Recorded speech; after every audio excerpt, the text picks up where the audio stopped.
비가 많이 오네요. 계속 비가 내리고 있습니다. 제가 카페를 시작하고 몇 년 지나서 난 제대로 하고 있나? 세상에는 어떤 카페들이 있지? 그래서 카페라는 제목을 가진 책들을 좀 사모았어요. 읽어보려고. 제가 오늘 말씀드리고자 하는 이 카페 소사이어티라는 책은 제가 헌책방에서 산 책인데요. 이 책을 번역하신 김준영 씨도 이 책을 헌책방에서 찾았다고 해요.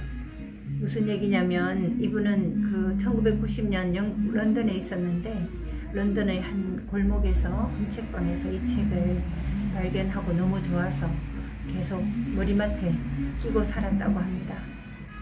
저도 이 책을 읽으면서 가슴이 막 두근거리고 그랬습니다. 제가 고등학교 때 흠모하던 그 목마르트 언더와 그 예술가들, 그런 단어들, 그 예술가들의 그 힘든 삶, 이런 것들을 당시에 굉장히 우리가 친구랑 제가 좋아했거든요. 지금은 물론 생각이 다르지만 어쨌든 그런 그때 우리가 그려봤던 파리의 풍경, 이런 것들을 고스란히 보여주는 책입니다. 1장은 머리글이고요. 2장이 마지막 보헤미안입니다. 모들리아니를 제일 먼저 읽는 기분 시작해 보겠습니다. 유럽이 제1차 세계대전으로 허물어지기 시작할 때 몽파르나스의 카페 거리 사람들은 자신을 서서히 죽음으로 몰아넣고 있는 한 화가의 모습을 구경거리로 즐기고 있었다. 가끔 파리는 슬픈 회색 빛깔의 도시였다. 그 속에서 한 보헤미안은 죽음의 늪으로 빠져들고 그 전경은 한편의 그림처럼 모두의 시선을 유혹하였다. 모딜리아니는 저녁 무렵이면 언제나 푸른색 앨범을 들고 카페 로통드에 앉아 뾰족하게 깎은 연필로 자신에게 관심을 보이는 그곳 손님들의 초상화를 그려주었다. 그는 여느 예술가처럼 넓고 검은 모자, 붉은색 목도리에 갈색의 골덴 옷차림을 하고 있었다. 때때로 그는 흰 손수건에 피스낀 가래를 내뱉기도 한다. 그의 눈은 술, 마리화나 그리고 코카인으로 벌겋게 이글거리고 있었다. 만약 그 농도가 심하여 몽롱한 기분에 빠지면 그는 옷을 모두 벗어버리고 친구들과 싸움질을 하고 급기야는 리비옹 씨에 의해 거리로 내동댕이 쳐지곤 했다. 만약 어떤 아름다운 처녀가 카페에 긴 시간 앉아있게 될 경우 그녀는 모들리아니가 술에 취한 상태이건 또는 맨정신이건 자신의 얼굴을 스케치하고 있음을 보게 된다. 아니면 그날따라 운 좋게도 잠자리라도 하나 마련해 두고 있다면 그녀에게 하룻밤 동숙을 간청하는 몸짓으로 다가서고 있음을 그녀는 느끼게 된다. 그는 심지어 손님들에게 초상화를 팔기도 했다. 어느 저녁 한 낯선 자가 그의 앨범 한가운데에 한 여인의 실루엣 그림을 가리키며 가격을 물었다. 모디는 서너 프랑만 내라고 대답하였다. 너무 비싼데? 그 낯선 자는 아마도 어느 책에서 몽파르나스의 예술가들은 부불의 포도주 한 잔 값으로 그들의 걸작품을 팔아버리는 거지들이라는 것을 읽었던 모양이다. 모디는 앨범에서 그 그림이 그려져 있는 페이지를 뜯어내었다. 그리고는 그 그림을 천천히 4조각으로 찢어 그 낯선 자의 발 아래로 던져버렸다. 그의 곁에 앉아있던 여인은 그 순간 눈을 감아버렸다. 1910년대 카페 로통드의 연기 자욱한 테라스를 가득 메운 대부분의 예술가, 외국인, 그리고 난민들은 이런 류의 사건에 무감각하였다. 그들이 몽파르나스의 보헤미안들로부터 기대할 수 있는 것은 이런 일뿐이었다. 비싼데? 라는 말보다 더 가혹한 형벌인 좌절감이 모디로 하여금 스스로 마약, 폐결핵, 알코올, 빈곤, 그리고 더러움으로 얼룩진 파멸의 길로 점점 깊이 빠져들게 하였던 것이다. 그러나 보헤미안의 신화를 믿는 사람들은 극도의 빈곤이 상상력을 위한 피로 불가결한 요소이며 정신 이상은 천재성의 징후라고 생각하였다. 따라서 그들은 모디가 무례한이나 실패자라는 생각을 갖지도 않았을 뿐 아니라 그의 불안정하고 즉흥적인 삶마저 예술가적 기질의 전형이라고 느꼈다. 그들은 속물들의 입김에서 벗어나기 위해 몽파르나스로 와서 지각 있는 생활을 영위하며 정서적 균형 속에서 작업에 몰두하는 그런 예술가들의 삶에는 거의 관심을 보이지 않았던 것이다. 그리고 이 카페에 드나들던 그 피카소, 위트빌로 등등 많은 그 예술가들이 등장을 하는데요. 내용이 너무 많아서 생략을 좀 하겠습니다. 좀 뛰어넘고 또 읽어보겠습니다. 그곳에는 항상 모디보다 더 허기지고 추위에 떨며 그리고 더 광적인 인물들이 몇몇 있었다. 모디는 호주머니에 돈이 있으면 가끔 그들을 도와주려 했었다. 한 번은 친구와 함께 로통드에 앉아있던 그가 20프랑짜리 지폐 한 장을 바닥에 일부러 떨어뜨렸다. 그리고는 누군가가 돈을 떨어뜨렸어?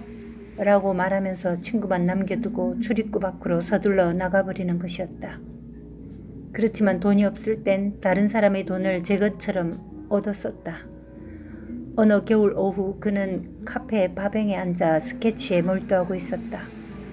그때 모디보다 훨씬 더 취한 체크무늬의 양복을 입은 한 영국인이 그의 테이블 쪽으로 비틀거리며 다가와 그에게 술을 한 잔 권하였다. 모디가 브랜디를 꽃배기로 한 잔 시키고 있을 때 그 영국인은 그의 스케치를 바라보면서 믿을 수 없다는 듯 머리를 흔들었다. 그리고 그 그림을 손에 들었다. 모디는 그것을 즉시 뺏으며 말했다. 5프랑. 그 사람은 그에게 10프랑을 주었다. 아니, 5프랑만. 바보 같은 소리 마시오. 모디는 한 잔 더 시키는 것으로 말씨름을 끝냈다. 그 영국인은 스케치 그림을 뚫어지게 보기 시작하였다. 그는 서툰 불어로 아주 좋아 라고 감탄하였다. 아, 당신은 그림을 이해하신다는 말씀이군요. 모디는 항상 그의 작품이 예술가가 아닌 보통 사람에 의해 이해되기를 바랐던 것이다. 아니, 이해하지는 못하지만 트레봉. 그때 모디의 친구 한 명이 카페 안으로 들어왔다. 그는 대머리가 되기 시작한 가난한 시인이었다. 트레봉. 모디도 그렇게 흉내내었다. 그리고 그는 그의 친구 쪽을 가리키면서 그 영국인에게 그런데 저 친구가 배고픈 모양이야. 당신 이해돼? 그 낯선 이는 테이블 위로 자기의 지갑을 내밀었다. 모디는 100프랑짜리 지폐를 한 장 뽑아내어 그 시인에게 주었다. 그는 그 낯선 영국인에게 고맙다는 인사를 하려고 고개를 돌렸으나 그는 이미 골아 떨어져 있었다. 여기서 좀 더 뛰어넘어야 될 것 같아요. 재밌는 얘기가 많지만 마침 손님도 오셔서 커피 내려드리고 마당 풍경을 잠깐 찍었습니다. 화면도 바꿀 겸 해서요. 비가 많이 잦아들긴 하네요. 이어서 읽어보겠습니다. 모디는 다른 장소, 다른 카페도 찾아다녔다. 이따금 그의 아내 잔이 나타나 그의 소매자락을 붙잡아 끌듯이 데리고 가는 때도 있었다. 그러면 그는 제발 날 내버려둬. 난 괜찮아. 라고 불평을 하곤 했다. 그의 옛 친구 루이 라투레트가 릴라에서 모디를 발견했을 때 그는 신혈이 높았다. 나 지금 돈 벌려고 일하고 있어. 자네는 돈이 많으니 내게 팁 좀 주는 게 좋을 거야. 라며 빈 접시가 가득 놓인 테이블 곁에서 모디는 혈담을 뱉고 있었다. 모디는 생의 마지막 나날을 몽파르나스의 여러 카페를 전전하면서 술을 마시며 스케치도 하고 혼자 쉰 목소리로 노래도 부르면서 보내고 있었다. 그의 그림들이 그때에는 팔리고 있었으며 그의 마음은 임신한 아내인 잔 에빈테르에 대한 깊은 애정으로 가득하였다. 그러나 그는 이미 철저한 고립 속에서 죽음으로 깊이 빠져들고 있었다. 그는 자주 자신은 술을 마시다 죽게 될 거라고 말하였다. 어느 밤 그는 친구들을 따라 카페 밖으로 나와 빗속에서 혼자 중얼거리더니 갑자기 벨포르의 사자상을 향해 그것이 마치 동화 속의 괴물인 양 맞붙을 태세로 고함을 질렀다. 또 어느 밤은 카페가 파하자 그곳에서 조용히 커피를 마시던 한 유대계 유럽인을 위협하여 끌고 나왔다. 그리고는 한 손에는 푸른 스케치북을 쥔 채 다른 손으로 그 유대인의 멱살을 쥐고 지하철 입구의 난간으로 거칠게 밀면서 알아듣지도 못하는 언어로 자신의 시를 낭송하기 시작하였다. 파리는 너무 슬프고 우울해. 그는 자주 이렇게 말하였다. 1920년 1월 27일 모딜리아니의 장례를 치른 그의 친구들은 술이라도 한 잔 나눌 겸 로통드로 돌아왔다. 누군가가 그들 일행에게 모디의 아내 잔이 1시간 전에 5층 창밖으로 투신하였다는 소식을 전하였다. 그녀는 죽기 전에 스스로 목숨을 끊고 있는 자신의 모습을 담은 스케치 그림들을 여러 장 남겨두었다. 그녀의 남편 모디의 죽음이 주변의 철저한 무시와 배척 때문이었다고 한다면 다른 한편으로는 바로 그 점이 그 죽음을 한 예술가의 낭만주의적 비극으로 신화화시킨 요소이기도 하였다. 굉장히 멋있는 이야기라고 생각했는데 읽으면서 점점 뒷걸음질이 쳐지네요. 아무래도 정말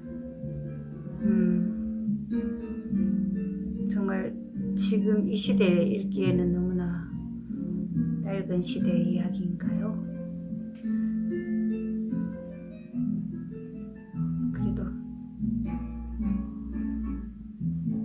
그래도 모딜리아니는 모딜리아니입니다.